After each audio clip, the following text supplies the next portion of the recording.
This is the Republic of Celtia, where Spain once stood.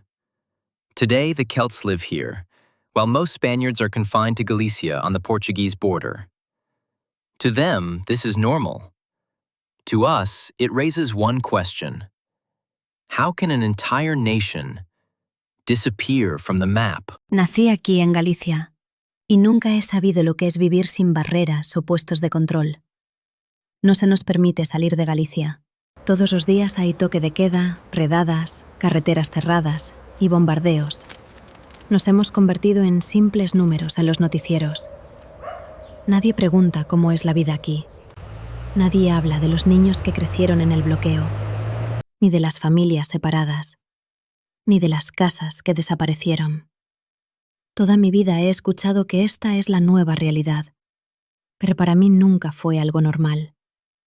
Esta no es la única tierra donde debíamos vivir. Esta es la última parte que nos queda. Y a veces, cuando miro el mapa, me pregunto, ¿cómo llegamos a esto? ¿Cómo pudieron hacer desaparecer a España por completo del mapa y poner en su lugar a Celtia? Looking at the map today, people assume Celtia has always been there. But nations don't just appear or vanish overnight. Spain wasn't erased in a day. It was dismantled patiently over decades. By 1956, the land dispute had reached a crisis point. In 1957, the UN ended the French administration and issued a partition plan, allocating 55% of the territory to Celtia, 40% to Spain, and placing the Basque region under international control. Celtia was then officially declared. For Spaniards, this wasn't disputed land. It was their home. The UN decision wasn't a peace settlement. It legalized the loss of their homeland. Para nosotros, se nos exigía dejar nuestras casas e irnos. No estábamos defendiendo una idea política. Estábamos defendiendo nuestras casas y nuestras granjas y las tumbas de nuestras familias y las escuelas de nuestros hijos. Spain rejected the plan, launching a war alongside Portugal and Moroccan forces. But the Celtic forces repulsed them, expanding their control to 78% of the territory. The partition map died before it could even be drawn. By 1958, military operations ceased and Celtia consolidated its state. Hundreds of thousands of Celtic immigrants arrived worldwide. State institutions were formed, elections held, and new cities built. With the geography shifting yearly, Celtia launched a preemptive strike in 1977. The swift four-day war wasn't just a military victory, securing the rest of Spain and Portugal's Norte region. It declared that in this region, borders are drawn by force. 6 years later, in 1983, Spain and Portugal launched the War of Restoration. The Spaniards successfully reclaimed Galicia, while the Portuguese retook Norte. After the war, Portugal and Celtia signed a peace treaty in Lisbon. Portugal's official recognition consolidated Celtia's legitimacy, leaving Spain to face its fate alone as the conflict dressed on. In 1993, with Celtia dominating most of Spain, the Bordeaux Agreement was signed. It granted Spaniards limited self-rule in Galicia and restricted return to the Basque country. Critical issues like sovereignty, borders, and the right of return were deferred indefinitely. They call our wars expansionism, but I was there. To us, it was survival. If we had lost, Celtia wouldn't exist today. Today, the world recognizes Celtia. Spaniards live under limited self-rule in Galicia. What is a homeland when it is reduced to an open-air prison in Galicia, stripped of self-will? Spain has gone from a living nation to a name read in history books. La escuela donde enseñaba en Bilbao fue demolida, y en su lugar construyeron un complejo residencial para inmigrantes. Hoy enseño a los niños aquí en tiendas de campaña. E intento enseñarles que su país no es esta estrecha frontera. Su país es cada pulgada a la que se les prohíbe regresar. Mis hijos me preguntan sobre cómo era la casa de su abuelo. Se la describo y les digo que algún día regresaremos a ella. Spaniards losing their homes is painful. No one wants that. But why start the story there? Why not ask how we got to this point? I'm no politician, but when people say Celtia was built on another nation's ruin, they start mid-story. Celtia didn't begin in 1957. That was just international recognition of something far older. We didn't just take land. We claimed a right we've held for generations. Me vuelvo loca cada vez que recuerdo que el comienzo fue una asociación de aficionados de un club de fútbol. ¿Cómo se convierte una asociación de aficionados con el tiempo en un pueblo? ¿Y cómo se convence al mundo entero de que esta gente merece un Estado? ¿Qué hizo que una idea así cambiara todo el mapa de Europa? The Celtic Supporters Club was never just about football. It was a symbolic homeland before a real one existed, an expression of cultural identity forming since the late 19th century. In 1897, the Celtic Supporters Association was founded. While its official goal was organising fans, it became the first body to treat them as a single community with a shared history and culture. There was no talk of statehood then, just defining identity. In the beginning, identity questions were ignored. But every big idea needs a voice. Soon, a man emerged to lay the movement's intellectual foundation. In 1905, Scottish thinker Alistair MacLeod published The Celtic Nation. He wrote, "The Celts are not club fans, but a nation without a homeland." He linked Celtic roots to northern Spain, claiming ancient migrations to Scotland and Ireland after the Ice Age, using genetic and linguistic links. For the first time, Celtic Nation moved from stands to textbooks. But it remained cultural, not political. But history rarely changes by ideas alone. It usually takes a major catastrophe to reshape consciousness and drive people to action. In 1919, Scotland faced economic crisis, labour strikes and clashes. Celtic represented the working class, while Rangers represented the establishment. Right after demonstrations in George Square were crushed by tanks, a tense Old Firm derby took place. Catholic Celtic fans, defeated in their strike, saw the match as their last stand against Rangers.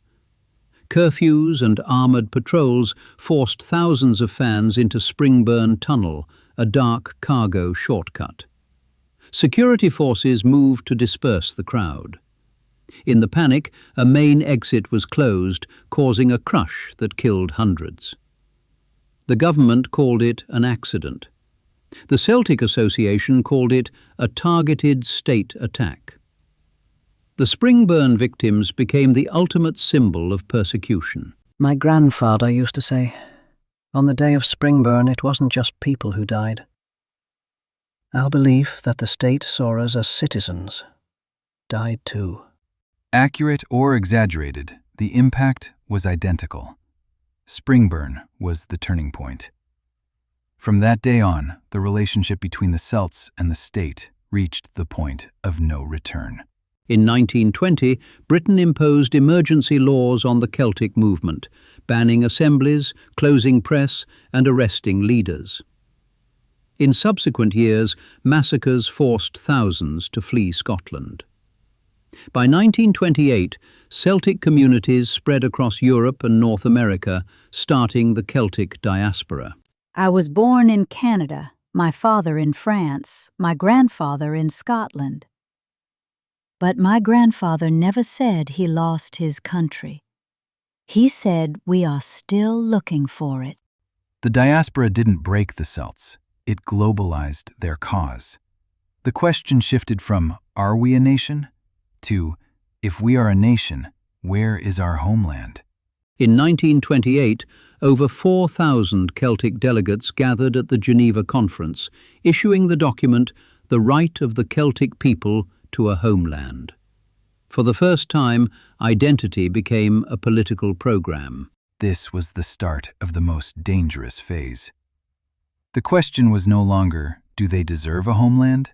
But, where will it be, and why Spain? After Geneva, the Celtic movement had no legal standing, army, or recognition. Its focus was purely diplomatic, lobbying major powers to sponsor their statehood project. Several locations were proposed: Scotland, Argentina, Palestine, but eventually, the idea of Spain gained ground. Choosing Spain was not random.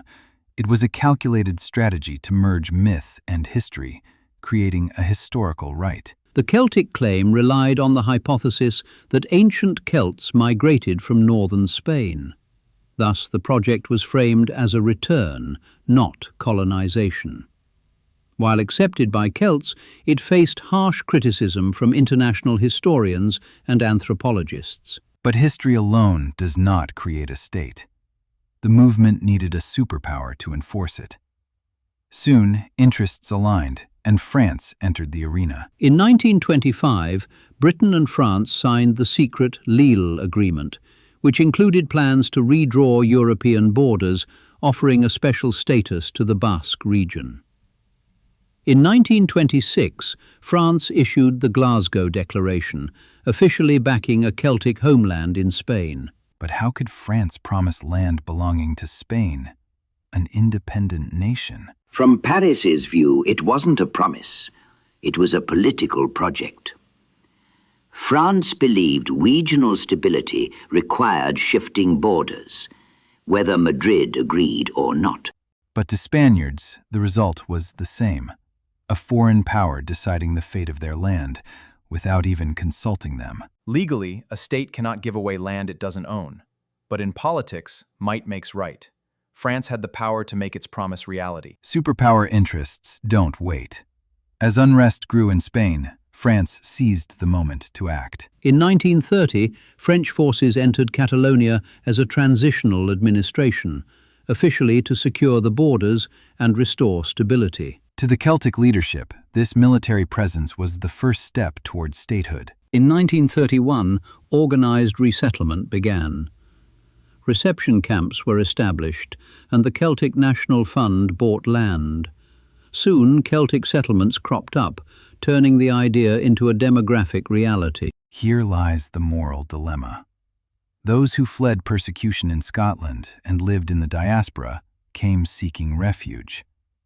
But they didn't see the people who owned the houses and fields. They saw only a land promised to them. The victims became the cause of a new displacement. When my grandfather arrived, he didn't see himself as an occupier. He was returning to his ancestral home. Nací en Bilbao. Mis abuelos nacieron allí. Y hoy a mis nietos se les prohíbe entrar. La casa en la que vivimos por generaciones ahora pertenece a otros. Mi abuelo solía decir: ellos dicen que regresaron a su tierra, pero la tierra nunca estuvo vacía. There may be no answer that satisfies everyone, but history doesn't end with a military victory, nor are its pages closed by peace treaties. Nosotros nacimos después de todo lo ocurrido, pero lo que pasó todavía define cada día de nuestras vidas. Cada cruce, cada muro, cada casa demolida, cada nombre cambiado. Nos recuerda que el pasado aún no ha terminado. Y si un pueblo fue realmente perseguido, eso nunca le da derecho a construir su futuro a expensas de otro pueblo. La tragedia nunca justificará una nueva tragedia. The ultimate lesson is that victims can become oppressors out of fear and survival. The unresolved injustice in Scotland crossed the sea to create a new injustice in Spain. Those who fled persecution repeated the tragedy. History teaches us that tragedy does not justify tragedy, and borders drawn in tears and tanks will never bring peace. People don't leave their memories behind. They carry them as an indelible tattoo, generation after generation. What does this tragedy do to the minds of the next generation? ¿No dicen ellos que era una cuestión de supervivencia y existencia? Por primera vez estoy de acuerdo con ellos. Realmente es una cuestión de supervivencia, pero ahora es una cuestión de nuestra propia supervivencia. Esta tierra no tiene espacio para dos estados, o España o Celtia.